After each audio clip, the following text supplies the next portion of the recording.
Professor Kaz, a gentle soul with eyes that sparkled with wisdom, dedicated his life to the pursuit of knowledge. His lab, a testament to years of tireless research, overflowed with wires, tubes, and contraptions that hummed with an unknown purpose. Despite his colleagues' ridicule, Professor Kaz pressed on, driven by an insatiable curiosity and a heart filled with hope. His dream, to defy time itself, years turned into decades, but Professor Kaz remained undeterred. His passion, fueled by countless failures and a handful of minor successes, burned brighter than ever before. Assisted by his loyal team of two, the brilliant but cautious Dr. Lisa Chen and the ever-optimistic Dr. Ben Davis. Professor Kaz finally saw a glimmer of hope on the horizon. His life's work, the Youth Ray, was nearing completion, ready to undergo its first live test. Professor Kaz, despite the skepticism that surrounded him, never lost faith in his creation. He believed in the power of science to heal, to rejuvenate, and perhaps to even reverse the relentless march of time. His heart swelled with pride as he looked upon the Youth Ray, a testament to his unwavering belief in the boundless possibilities of the universe. The air crackled with anticipation as Professor Kaz, Dr. Chen, and Dr. Davis gathered around a steel chamber. Inside, Coco, an elderly chimpanzee, awaited her fate. Coco, her once lustrous fur now dull and patchy, symbolized the relentless grip of time. With a deep breath and a silent prayer for success, Professor Kaz flipped the switch. A low hum vibrated through the lab as the Youth Ray whirred to life. Eerie green light pulsed from within the chamber, bathing Coco in its otherworldly glow. Dr. Chen nervously adjusted her glasses while Dr. Davis held his breath, his eyes glued to the heart monitor. Seconds stretched into an eternity as the team anxiously awaited the outcome of their experiment. Suddenly the humming ceased. The green light faded, revealing a rejuvenated Coco, her eyes gleaming with youthful energy.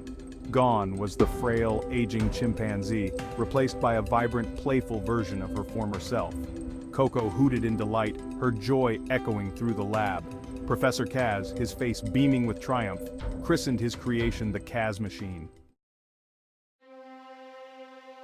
Emboldened by their success with Coco, the team felt a surge of excitement, their hearts pounding with a mix of exhilaration and trepidation. Professor Kaz, his eyes twinkling with an adventurous glint, volunteered to be the first human subject. Professor, are you sure about this? The risks are unknown.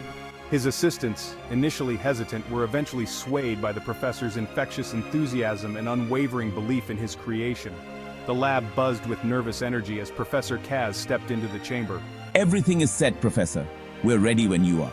Dr. Chen, her voice trembling slightly, reminded him of the unknown risks, while Dr. Davis double-checked the machine's settings. Professor Kaz, his heart brimming with a strange mix of excitement and serenity, smiled reassuringly at his colleagues. With a deep breath, he gave the signal to proceed. As the Kaz machine roared to life, bathing the professor in its ethereal green glow, an unexpected power surge surged through the laboratory, plunging them into darkness. Panic gripped the team as they fumbled for the emergency lights, their hearts pounding in their chests. When the lights flickered back on, they gasped in horror at the sight before them. Professor Kaz was gone, replaced by a baby! Panic seized the small team. This can't be happening. What went wrong? Dr. Chen frantically checked the machine's readings, her mind racing to comprehend the situation. Be careful with him, Dr. Chen. We need to figure this out. Dr. Davis, his usual cheerfulness replaced by a look of sheer terror, carefully lifted the baby, Professor Kaz, from the chamber. The Kaz machine, its usually comforting hum now a menacing drone, sputtered and died, leaving the team stranded in a nightmare of their own creation. Days turned into sleepless nights as Dr. Chen and Dr. Davis desperately tried to reverse the effects of the Kaz machine. The lab, once a sanctuary of scientific exploration, transformed into a prison of their own making. They pored over Professor Kaz's notes, desperately searching for answers, but every attempt to restore their beloved mentor to his former self ended in bitter disappointment. Why can't we fix this? It's like everything we've tried has failed. The weight of their failure pressed heavily upon them. Dr. Chen, usually stoic and reserved, broke down, tears streaming down her face as she cradled the infant Professor Kaz in her arms. Dr. Davis, his usual optimism replaced by a heavy silence, could only watch in despair, his heart aching for his friend and mentor. We won't give up, Dr. Chen. We owe it to him to keep trying. But deep down, they both feared that the damage was beyond repair.